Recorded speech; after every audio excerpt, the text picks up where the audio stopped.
সারাদিন বাজারে ঘুরে ঝালমুড়ি বিক্রি করেন গাজীপুরের শ্রীপুর উপজেলার গারারন গ্রামের বাসিন্দা আব্দুল মান্নান। জরাজীর্ণ একটি টিনশেড ঘরে বসবাস তার, কিন্তু জুন মাসের বিদ্যুৎ বিল হাতে পেয়ে এক প্রকার অজ্ঞান হওয়ার উপক্রম তার। কারণ এক মাসেই তার বাড়ির বিদ্যুৎ বিল এসেছে প্রায় 11 লাখ টাকা, যা অন্য সময় আসতো 500 থেকে 600 টাকা।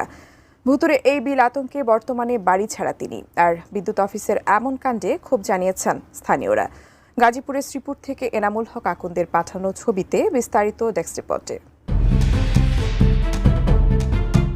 জরাজীর্ণ একটি টিন শেড বাড়ি, পাশেই ভাঙাচোরা একটি পাকঘর।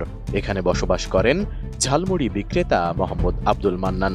বাড়িতে দুটি বৈদ্যুতিক বাল্ব, দুটি সিলিং ফ্যান এবং একটি মোটর দিয়ে মাঝে মাঝে পানি উত্তোলন করেন তিনি। অথচ এই বাড়িতেই এক মাসের বিদ্যুৎ বিল এসেছে 10,92,864